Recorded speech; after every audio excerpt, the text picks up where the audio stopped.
There's a lot of buzz about the relationship between the FDA and supplement manufacturers. Today, we're going to clear the air on exactly what the FDA does and doesn't do when it comes to supplements.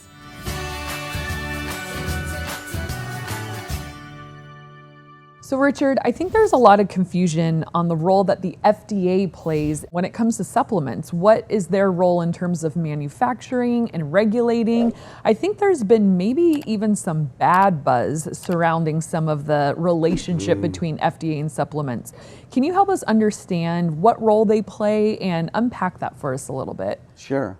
Well, I don't think anybody should be afraid of the FDA. They're really there to help us as consumers. I'm a consumer even though I'm a manufacturer. And the Food and Drug Administration basically advises how drugs are made. They approve drugs. They do not approve dietary health supplements, but they do regulate them. And as we get into this, we'll understand a little bit better how they do that regulating of dietary supplements. So tell me about that. So what's the difference then between approving something and regulating something in terms of the FDA?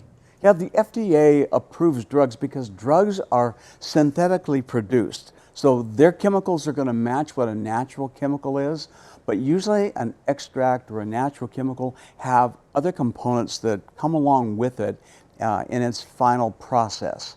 A drug is something that is much stronger. It has a single action, and they usually will be doing anywhere from 5 to 15, 20-year studies on certain drugs before they release them to the market. That's why you hear of the high cost of testing on drugs. But that does not mean that dietary supplements are not regulated. They are heavily regulated by the FDA. We as a company, as a manufacturer, have to have standard operating procedures. We're visited by them every couple years. They'll come in and check and see how we've packaged them. They'll look at our testing.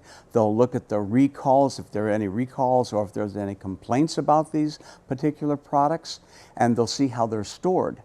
They're very interested on your pest control and just the cleanliness of your facilities and the testing. For instance, they'll look at your product. If you say it's olive leaf extract, is it olive leaf extract? They'll ask for the paperwork to show the testing, third-party testing, to prove that it is.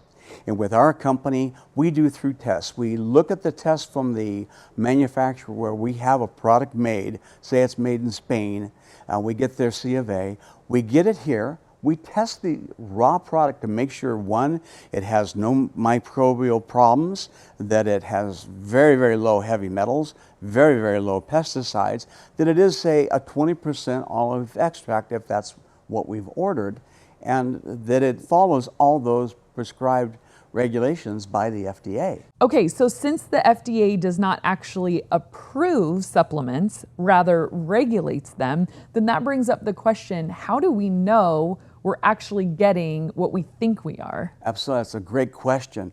And in fact, on one of the last episodes, we talked about that every bottle should have a phone number on it, a website, or an address that you can get a hold of these companies and call them. Most of them are very friendly, and most of them will have that on their bottle. So give them a call. They should be able to furnish you a copy of the testing results, or you'll be able to talk with somebody that is in their Q&A department to verify and make you feel comfortable about and what the should product I you're ask purchasing. them? So, okay, test results, what tests am I looking for? What should I say? Send me a document of which particular things? Another good question. On the back of every bottle is a lot number. So take that lot number, and when you call the company, say, I've got your product here and you've got a lot number, blah, blah, blah on it, and I'd like to know what the testing results were on that. Have you had any complaints on this? Because if there's a recall, you'll already know it. But sometimes there are side effects with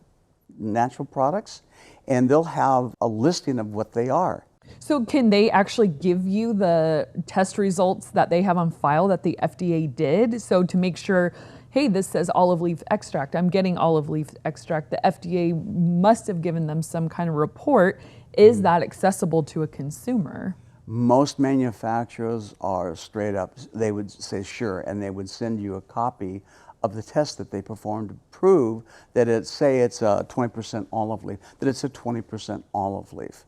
And it sounds like a lot of work, but I guess once you do it, you've done it, and then you can have peace of mind to know, hey, Sure. this is a legitimate brand. They are who they say they are. The supplement is what they say it is. And once you've done it once, you don't have to do it again. But a lot better than taking something that could be anything, right? That's right. I mean, you've also clarified a question in your mind, is this safe? And now you're going to trust that company's products a little bit better.